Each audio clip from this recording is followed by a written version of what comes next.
오늘 우리에게 주신 하나님의 말씀은 구약의 말씀 사사기 2장 1절에서 10절, 그리고 신약의 말씀 디모데후서 2장 22절에서 26절 말씀입니다.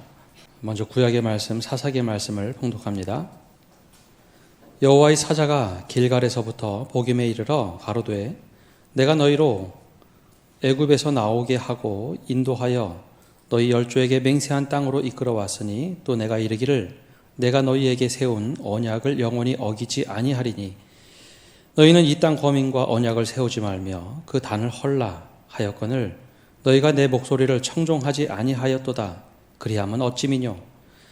그러므로 내가 또 말하기를 내가 그들을 너희 앞에서 쫓아내지 아니하리니 그들이 너희 옆구리에 가시가 될 것이며 그들의 신들이 너희에게 올무가 되리라 하였노라.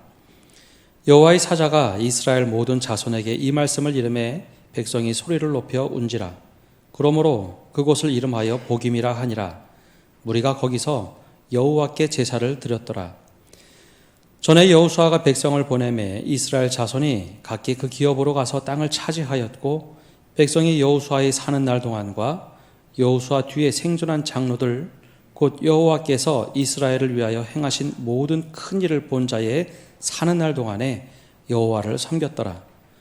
여호와의 종 눈의 아들 여호수아가 110세에 죽음에 무리가 그의 기업에 경내 에브라임 산지 가하스 산 북 딥나셀한 헤레스에 장사하였고 그 세대의 사람도 다 그 열조에게로 돌아갔고 그 후에 일어난 다른 세대는 여호와를 알지 못하고 여호와께서 이스라엘을 위하여 행하신 일도 알지 못하였더라. 아멘. 우리 신약의 말씀 디모데후서 2장입니다. 또한 내가 청년의 정욕을 피하고 주를 깨끗한 마음으로 부르는 자들과 함께 의와 믿음과 사랑과 화평을 쫓으라. 어리석고 무식한 변론을 버리라. 이에서 다툼이 나는 줄 알미라. 마땅히 주의 종은 다투지 아니하고 모든 사람을 대하여 온유하며 가르치기를 잘하며 참으며 거역하는 자를 온유함으로 징계할지니 혹 하나님이 저희에게 회개함을 주사 진리를 알게 하실까 하며 저희로 깨어 마귀의 올무에서 벗어나 하나님께 사로잡힌 바 되어 그 뜻을 좇게 하실까 함이라. 아멘. 오늘도 주님의 은혜와 평강이 우리와 함께 하기를 소망합니다. 우리 말씀을 듣기 전에 옆에 분들과 다시 한번 환하게 웃으면서 인사 나누겠습니다. 주님의 이름으로 사랑합니다.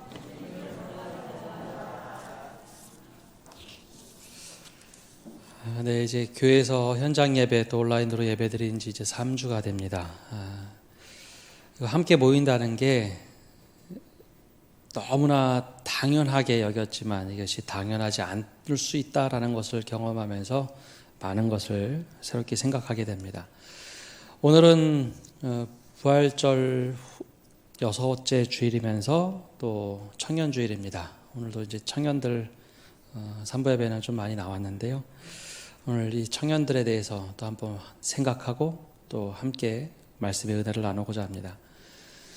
교회 사역을 하면서 농촌 봉사활동을 여러 번 갔습니다. 국내 선교의 의미를 띠고서 제가 사역하던 교회에서 여러 번을 방문했습니다. 그중 한 교회를 방문했는데 제가 방문했던 그 교회는 오래된 지역에 있던 교회입니다. 그 교회 앞에는 길 건너에 큰 초등학교가 하나가 있었죠.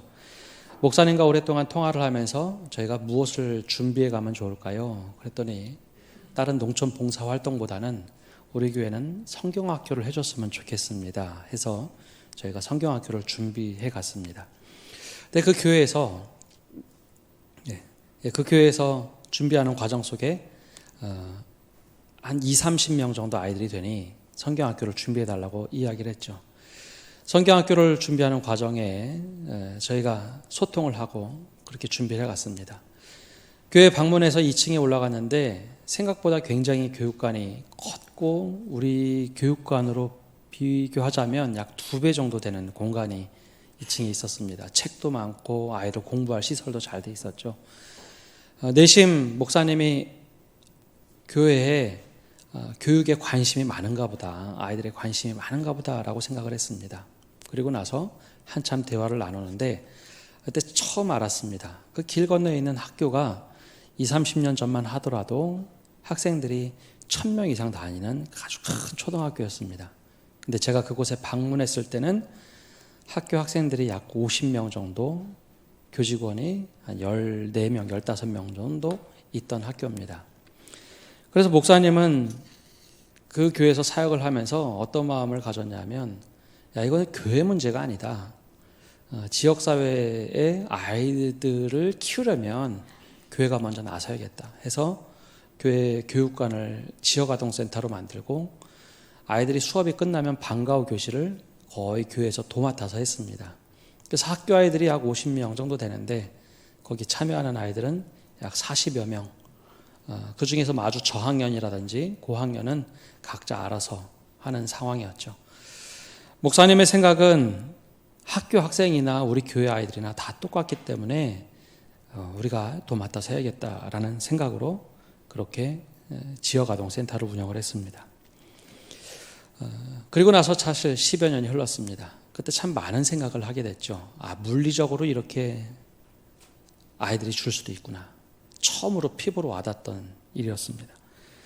그리고 그 당시에 제가 한동안 손에서 놓지 않던 책이 하나가 있었는데요. 책 제목이 평신도가 사라진 교회라는 책입니다. 평신도가 사라졌다는 의미가 없어진다는 것이 아니라, 왜 평신도는 교회 내에서만 사역을 하는 존재가 될까? 평신도라는 개념이 왜 이렇게 사라졌을까? 세상에 나가서 열심히 하나님의 백성으로 살아가는 이들이 왜 개념이 혼재가 됐을까 하는 걱정에서, 원래 원제는 다르지만 한국에 번역할 때 평신도가 사라진 교회, 즉 역할과 자리가 모호해졌다라는 의미에서 써놨습니다. 사실 두 가지 개념들을 자세히 보면, 물리적으로도 아이들 또는 청년들이 줄 수도 있지만, 또 하나는 자리매김이 되지 않으면 그만큼 혼란스럽다라는 것을 경험했죠. 그런 위기 속에서 오늘 청년주의를 맞이하게 됐습니다. 과연 우리는 청년들에게 어떤 자리매김을 하고 있으며 어떤 것을 이야기하고 있을까요? 지난주부터 새벽기도에 시작하면서 사사기 말씀을 보고 있습니다. 사사기는 이전 세대와 다른 믿음의 색깔을 가지고 있는 세대가 등장하면서 혼란스러운 경험을 하는 역사가 고스란히 담겨있는 말씀입니다. 여호수아를 통해서 가나안 땅을 점령하도록 했던 하나님의 약속과 말씀, 여호수아 시대는 열심히 각 지파가 함께 모여서 정복 전쟁을 해나갑니다. 짧게는 40년, 길게는 400년 이상 하나님께서 참으시고 기다리면서 약속하셨던 가나안 땅, 그것을 차지하도록 선물로 주셨습니다. 너희는 젖과 꿀이 흐르는 이 땅에 들어가라. 선물로 주셨어요. 그리고 한 가지 말씀을 하셨죠. 내가 이것을 주니 너희는 이것을 차지하라. 너희 수고와 땀과 노력을 통해서 너희 것으로 만들어라. 처음에는 열심히 했습니다. 지파들도 함께 모여서 동편 서편 나눌 것 없이 우리가 함께 땅을 차지하겠다. 열심히 노력을 했습니다. 또 어느 순간 지치기 시작했고, 사람들, 가나안 땅에 있던 지파 족속들을 내보내는 것에 실패하기 시작합니다. 분명히 하나님께서는 약속하신 거 다 지켰지만 이스라엘 백성들이 약속을 지키는데 2%가 부족하기 시작합니다. 힘든데 여기까지. 인간 사회도 그렇지만 내가 이것을 하겠다고 다 계약서를 쓰고 나서 막상 실행하는데 너무너무 힘들어서 계약하고 다르게 저 이거 다 못할 것 같고 90%만 계약을 지키겠습니다 하면 계약이 이루어지나요? 인간 사회도 이런 것은 있을 수가 없습니다. 계약하면 계약 조건대로 하지 않으면 이것은 파기가 되죠. 계약 이행 불충분하게 되면 계약 파기가 됩니다. 하나님은 다 행하셨는데 사람들이 이제 못하겠다고 하니 점차적으로 이상한 일들이 생겨납니다. 그 결과 오늘 말씀에 10절과 같은 결과가 나타납니다. 10절 말씀 제가 한번 읽어보겠습니다. 그 세대의 사람도 다 그 조상들에게 돌아갔고 그 후에 일어난 다른 세대는 여호와를 알지 못하며 여호와께서 이스라엘을 위하여 행하신 일도 알지 못하였더라. 이 중간에 어떤 일이 조금 더 있었냐면 하나님과 약속하는 것들을 잃어버린 세대가 점차적으로 못하는 일들이 많아지기 시작합니다.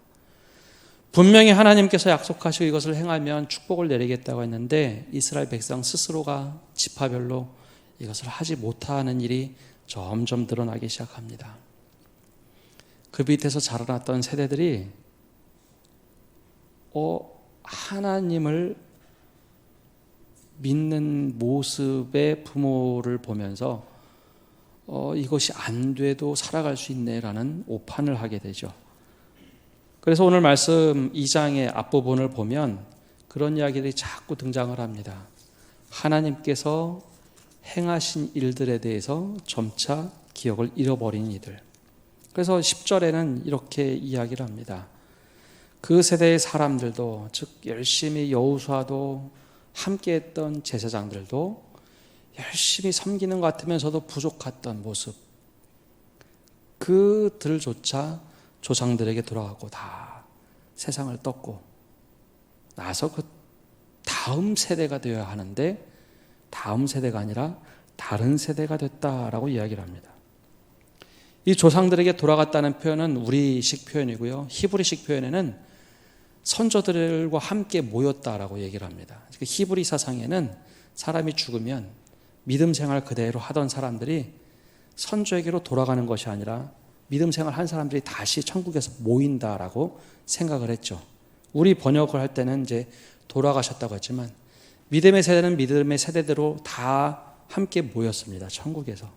근데 이 땅에 남아있는 세대는 더 이상 믿음을 공유하지 않는 다른 세대가 됐습니다. 근데 크게 두 가지가 다른 세대가 되는 결정적인 역할을 하게 되는데 첫 번째는 여호와를 알지 못했다. 여기서 안다라는 뜻은 경험에서 안다. 부부의 관계를 얘기합니다. 부모 세대들이 하는 모습을 보면서 이 선조들이 하는 모습을 보면서 그렇게 살지 않아도 살 수 있네? 하는 오판을 한 거죠. 그래서 하나님을 알지 못했다라고 합니다. 두 번째는 하나님께서 이스라엘을 위하여 행하신 일도 알지 못했다. 우리가 경험하지 못했으니 당연히 알지 못했고 점차 하나님을 잃어버렸다라는 겁니다. 그래서 다음 세대가 아닌 다른 세대가 됐다라는 이야기죠. 물론 역사는 항상 반복됩니다. 이게 작용과 반작용이 있는데 그 전 세대가 탁월하게 잘하면 그 다음 세대는 참 힘들어합니다. 반대로 그 전 세대에 대한 불만이 많으면 다음 세대는 다른 길을 가려고 하죠. 특별히 사사기는 그 전 세대에 대한 반항심이 드러납니다. 그러면 다 이렇게만 될 수 있는가? 이 점에서 우리는 참 많은 생각을 해야 합니다. 기존에 믿음 생활을 하던 부모 세대는 다음 세대를 어떻게 바라봐야 될 것인가? 어떻게 이해를 할 것인가 하는 것이죠. 그러면 젊은 청년의 세대는 우린 또 어떻게 봐야 되는가라는 겁니다. 세계보건기구에서 특별히 유엔에서 청년의 나이를 공개한 적이 있습니다. 이 세대의 나이는 어떻게 이해를 해야 될까? 재미난 것이요. 우리가 생각하는 것과는 훨씬 더 포괄적으로 해놨습니다. 한국의 유엔 그 세대 나이 보고서라는 걸 보면 17살까지 미성년자로 이야기를 합니다. 이거는 뭐 크게 다르지 않은데요. 그 다음에 청년의 나이가 되게 재미있는데 유엔에서 발표한 것은 청년의 나이를 65세로 잡았습니다. 2부 예배 때는 막 웃으시던데 여기 청년들 갑자기 청년이 되신 분들 계시죠. 그 다음에 중년을 80세까지, 노년을 99세까지, 100세 이후는 장수노인이다 라고 유엔 보고서에 되어 있다고 합니다.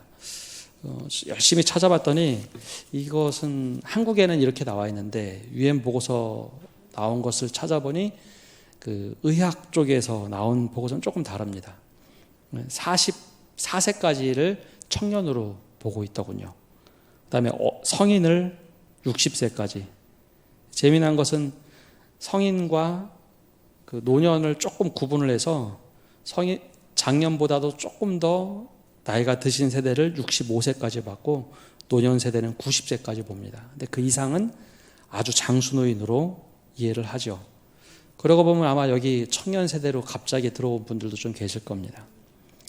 그럼 우리는 어떻게 봐야 될까? 믿음 생활, 우리 위의 세대 혹은 우리와 같은 세대가 믿음 생활 열심히 하건 때로는 잘못한 모습을 보면서 청년 세대는 그럼 어떻게 될까? 그때 사도 바울이 디모데에게 했던 편지를 통해서 좀 엿볼 수 있습니다. 바울은 디모데를 영적 아들로 생각을 했습니다. 처음 만나서 할례를 받게 하고 같이 전도여행을 다녔죠. 근데 전도여행이 호락호락한 여행이 아니었습니다. 매도 맞고 돌팔매질도 당하고 감옥에도 갇히면서 함께 여행을 다녔죠. 이 정도 하면 믿음 생활 이렇게 혹독하게 하면 디모데가 도망갈 것 같은데 아니요. 오히려 디모데가 정말 좋은 믿음을 갖게 되었습니다.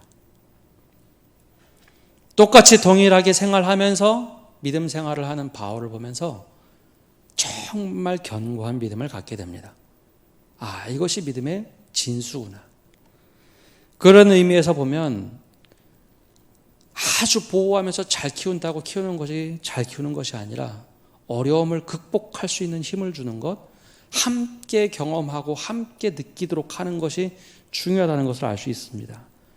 그렇게 영적인 아들 디모데를 키우다가 멀리 떨어진 상황에서 디모데에게 오늘 편지를 보냅니다.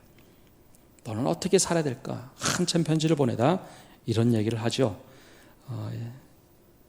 22절에 보면 이렇게 기록이 되어 있습니다. 우리 22절 말씀은 함께 한번 읽어보겠습니다. 읽겠습니다.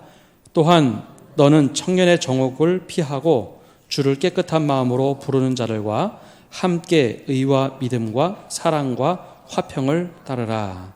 아멘. 바울은 디모데에게 물리적인 것 혹은 물질적인 것으로 잘하는 것보다 가치에 대한 이야기를 참 많이 했습니다. 어떻게 사는 게 가치 있는 것인가? 첫 번째 그에게 이야기해 준 것은 청년의 정욕을 피하라라고 이야기합니다. 피할 것이 있고 추구할 것, 즉 따를 것이 있는데 피할 것은 분명히 청년의 정욕이라고 얘기합니다.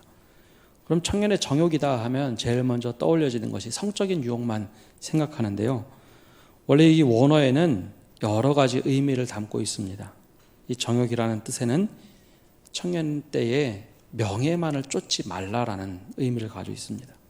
명예, 또 하나는 자만심, 또 하나는 경솔함, 이것을 크게 잡아서 정욕, 욕망이라고 얘기했습니다. 영어 성경에는 이것을 악한 욕망이다라고 번역을 해놨죠.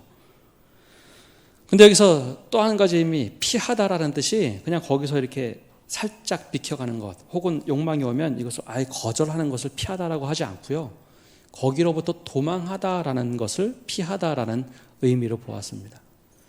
즉 여러분은 잘하면서 경솔함으로부터 도망가고 자만으로부터 도망가고 명예로부터 도망가라라고 이야기를 합니다.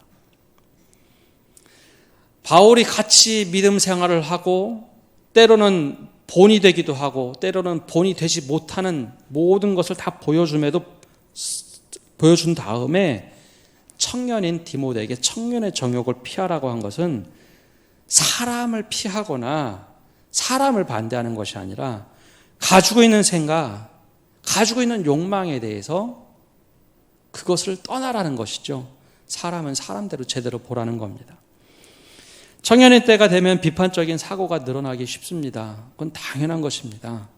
그러나 그때 경솔하게 사람을 판단하는 것으로부터 도망가라는 겁니다. 내 판단이 다 옳다라고 생각하는 것으로부터 벗어나라는 것이죠. 그렇지 않으면 누군가를 향해서 내가 판단하는 그 경솔함 때문에 내가 스스로 망가질 수 있기 때문입니다. 내가 스스로 어느 정도 올라갔다고 자만하면 그 자만 때문에 내 스스로가 망할 수 있기 때문이죠. 내가 명예를 추구하면 명예를 이루지 못하면 사람이 아닌가요? 그런 면에서 그런 욕망으로부터 도망가라, 피하라 라고 이야기를 합니다. 성경에는 이 욕망에 대한 수많은 이야기들이 나옵니다. 바로 피하는 것, 성경에 어떤 이야기들에서 피하는 것이 나오는지 말씀을 보면 삶의 원리들이 나옵니다. 수없이 많은 지혜를 통해서 사람을 피하는 것보다 내 안에 있는 그런 욕망을 피할 때 우리는 지혜로운 판단을 할 수 있다는 것이죠. 그런 믿음 생활이 하지 않으면 되는가? 하지 않는 것이 좋은 믿음인가? 아니요, 그렇지만은 않습니다. 바울은 이야기합니다. 너희가 따를 것이 있다라고 하죠. 그것이 의와 믿음과 사랑과 화평을 따르라. 그것을 추구하라라고 얘기합니다. 그런데 조건이 있습니다. 주를 깨끗한 마음으로 부르는 자들과 함께 하라고. 믿음 생활 한다는 것이 우리는 혼자 해도 된다고 생각을 합니다. 근데 혼자 해보시면 아시겠지만 뭐 그렇게 생각이 많아지는지 쉽게 넘어지고 쉽게 정욕에 빠질 때가 있습니다. 그러니 사도 바울은 권면을 하죠. 주를 깨끗한 마음으로 부르는 자들과 함께 해라. 함께 의와 믿음과 사랑과 화평을 추구하라라고 얘기합니다. 여기서 깨끗하다는 것은 착한 사람 얘기하는 게 아닙니다. 자꾸 교회에서는 윤리적으로 착한 사람 되어야 돼, 착한 사람 되어야 돼 하는데 그것은 그렇게 성경적인 이야기는 아닙니다. 오히려 성경에는 선한 사람이 되라고 얘기합니다. 선한 자가 되라. 물론 착하다고 번역한 것도 있죠. 근데 착한 것은 때로는 다른 사람에게 피해를 줄 때가 참 많이 있습니다. 거절할 때 거절하지 못하고 때로는 남들에게 착하게 보이기 위해서 내 스스로 분에 차서 하는 일들. 그런데 성경에서 말하는 선함이라는 것은 선한 사람은 거절할 줄도 압니다. 선한 사람은 남들에게 싫은 소리도 할 수 있습니다. 그게 선한 이유여만 하기 때문이죠. 여기서 주를 깨끗한 마음으로 부르는 자들은 선함을 이야기합니다. 또한 순진한 사람을 이야기하지 않습니다. 순수한 사람입니다. 순진한 것은 멋모르고 하는 거고요. 순수한 사람은 알면서도 깨끗한 마음을 지키는 사람을 이야기합니다. 근데 그 사람들과 함께하면 내가 쉽게 흔들리지 않으니 그 사람들과 마음을 함께하되 추구해야 될 것 첫 번째가 의로움입니다. 청년의 때는 의로움에 대해서 깊이 생각을 해봐야 합니다. 잘못된 것, 잘한 것, 이것에 대해서 의로운 것인가 아닌가 반드시 청년의 때는 이 정도의 가치를 가지고 있어야 합니다. 예컨대 사사기에 수없이 잘못된 것들이 많이 나옵니다. 근데 그때 만약에 청년들이 혹은 청년의 때에 이것은 아닙니다. 이것은 믿음으로 보기에 절대 해서는 안 됩니다. 라고 했다면 과연 그렇게 사사기가 흘러갔을까요? 그렇게 되지 않았겠습니까? 근데 다들 그냥 넘어갔습니다. 그냥 남들이 하니까, 그냥 어른들이 하니까 그냥 다 묻어갔습니다. 의로움을 지켜야 될 때 의로움을 지키지 못했습니다. 그러니 청년의 때는 열정을 가지고 한번 의로움에 도전하십시오. 추구하는 게 맞는 겁니다. 그럼 의만 가지고 되는가? 아니요. 믿음을 가지라고 얘기합니다. 믿음을 추구하라. 이 믿음이란 것은 하나님을 향한 믿음이기도 하지만 사람을 향한 신뢰이기도 합니다. 청년의 때는 그 의로움과 믿음을 동시에 가져야만 합니다. 어른들 중에 그런 의와 믿음을 가지고 있는 분이 있으면 가서 배우십시오. 정말 중요한 겁니다. 깨끗한 마음을 가지고 있는 사람들과 함께 한다는 것은 누군가 그런 길을 가고 있으면 그렇게 가서 배우는 게 대단히 중요합니다. 근데 여기서 사도 바울은 더 나갑니다. 근데 여기에 사랑을 추구하라 얘기합니다. 자칫 우리가 내 의를 가지고 살아가면 양날의 아주 날카로운 날이 선 검과 같은 모습을 취할 때가 있습니다. 막 난도질하고 사람을 사정없이 의로운 칼로 재단할 때가 있죠. 그러나 여기에 청년의 때 사랑을 품으라고 얘기합니다. 제일 안타까운 것은 우리 사회 체제가 경쟁 시스템으로 돼 있어서 사랑을 배우기가 참 어렵습니다. 경쟁을 배우긴 쉬운데 또 생존을 하기 위해는 참 좋은데 나만이라는 것을 추구하게 하십시오. 사도 바울은 얘기합니다. 하나님께 사랑을 주셨으니 우리도 사랑을 추구하는 것이 맞다고 얘기하죠. 의와 믿음과 사랑은 이게 동등된 일입니다. 사랑으로 취해라. 마지막으로 화평을 추구하라 얘기합니다. 앞에 있는 것을 잘 보면 화평 없이도 되는 것 같아요. 의, 믿음은 화평 없이도 되는 겁니다. 사랑부터는 좀 달라져요. 화평이 없으면 이 모든 것이 깨진다는 것을 이야기하고 있습니다. 청년의 때에 의를 가질 때 사랑과 화평이 없으면 누군가를 해하는 것이 됩니다. 이것이 나타나지 않으면 아까 말씀드린 대로 사사기처럼 때론 잘못하면 다른 세대가 될 수 있다는 것이죠. 얼마 전 후배 겸 제자인 목사가 하나 다큐를 추천을 했습니다. 넷플릭스에서 요즘에 방영한다고 했던 마이클 조던이라는 농구 선수의 일대기입니다. 그래서 저도 어제 좀 부랴부랴 한 편을 좀 봤습니다. 너무 긴 것 같아서 한 편을 봤는데요. 추천했던 이유가 있구나라는 것을 생각했습니다.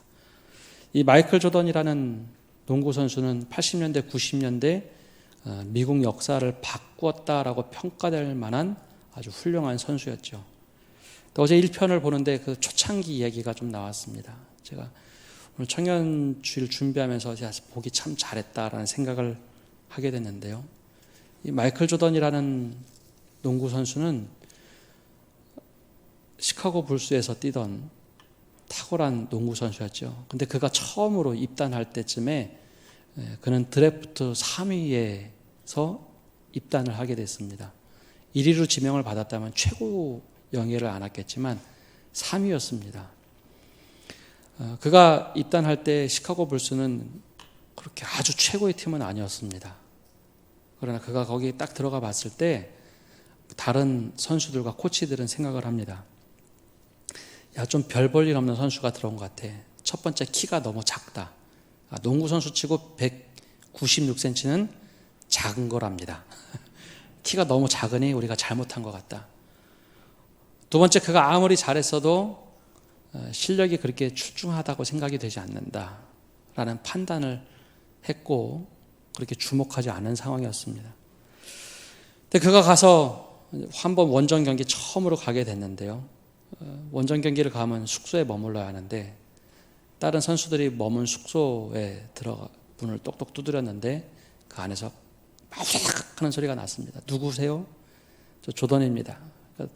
야, 괜찮다, 막내래 하면서 문을 열어줘서 들어가 봤는데 시카고라는 곳이 그 당시만 하더라도 지금은 어떨지 모르겠습니다. 한참 마약을 많이 하던 시대였고 또 그런 환각류를 많이 하던 시대입니다. 그 안에 들어가서 쫙하게 마약을 피우던 마리화나를 피우던 모습을 보게 됩니다. 그리고 경기가 끝나면 저녁마다 파티를 열고 그렇게 놀던 선수들. 조던은 그 모습을 보면서 그렇게 회상을 합니다. 나는 절대로 저렇게 안 하겠다. 많은 관중들이 지켜보는 데서 나는 최선을 다하겠다. 그렇게 회상을 합니다. 그를 키웠던 필 잭슨 감독도 조던을 회상하면서 그런 얘기를 합니다. 조던은 그날 경기가 마치 생애의 마지막 날인 것처럼 뛰었다라고 평가를 합니다. 오늘은 조던이 20점밖에 득점 못했어 라는 말은 한 번도 나오지 않았답니다. 죽으라고 뛰었고 최선을 다했죠. 그래서 다른 사람들이 다들 평가하기에 그 젊은 20대 초반의 선수가 들어와서 한 번도 같이 파티에 어울린 적이 없고 늘 연습하고 바른 생활 사나이로 자랐다는 것이죠. 근데 그가 어떤 변화를 주었냐면 첫 번째, 팀이 바뀌었습니다. 미국 역사상 가장 많은 우승을 한 시카고 불스라는 팀으로 바꿔놓았죠. 그때 선수들이 바뀌기 시작합니다. 그렇게 술 마시고 마약에 취했던 사람들이 끊기 시작합니다. 저 젊은 친구가 존경스러웠던 것이죠. 또 하나는 파티 문화도 바뀌기 시작합니다. 물론 나중에 조금 흠집이 가긴 했지만 마이클 조던은 스포츠맨 중에서 가장 가정을 잘 돌봤다라고 평가를 받았던 선수입니다. 그러자 도시가 바뀌기 시작합니다. 도시가 자동차 산업이 한동안 무너지면서 다들 실업자로 우울해했던 도시가 그 농구팀이 전국에서 1등을 하니 1년, 2년을 하니 도시에 대한 자부심이 생겼습니다. 야, 우리가 이제는 자부심을 갖고 도시를 한번 갱생시키자. 도시가 바뀌고 나라가 바뀌기 시작합니다. 그런데 더군다나 조던이 성실합니다. 그가 크리스찬인지 아닌지 잘 모르겠습니다. 그러나 오늘 바울이 했던 이야기, 의와 믿음과 사랑과 화평을 따르라라는 이야기가 어제 그 조던의 이야기를 보면서 너무나 비슷하다는 생각을 했습니다. 정말 의롭게 살려고 노력을 했고 하나님을 믿는 믿음보다는 정확하게 모르겠으나 그는 사람들을 신뢰해 줬습니다. 아마 시카고 불스라는 팀을 아시는 분은 다 아시겠지만 오합지졸의 사람들이 모였는데 조던이 말 한마디 하면 막내이지만 한마디 하면 다들 따라 주었습니다. 그가 화평의 사람이 되었었고 사랑하는 모습이 늘 나타났습니다. 저도 예전 기억을 떠올려 보면 구단이 이제는 우승을 많이 했으니 팀을 다시 바꾸겠다. 있던 선수 다 방출하되 조던만 남겨두고 하겠다 하자 조던이 반대를 합니다. 아직 우승할 수 있는 기회가 있으니 그렇게 하지 않았으면 좋겠다. 저 선수를 다 소중하니 같이 갔으면 좋겠다라는 이야기를 하죠. 그는 누구를 탓해 본 적이 없습니다. 야, 우리 팀 왜 이래? 왜 이렇게 허랑방탕하게 해? 그렇게 하지 않고 스스로 의로움을 추구했고 사랑을 추구했고 신뢰를 주었고 화평을 이루는 사람이 되자 바뀌기 시작했다라는 것이죠. 그런 면에서 청년의 때에 누구를 탓하고 누구 때문에 믿음이 흔들리는 것 어리석은 일입니다.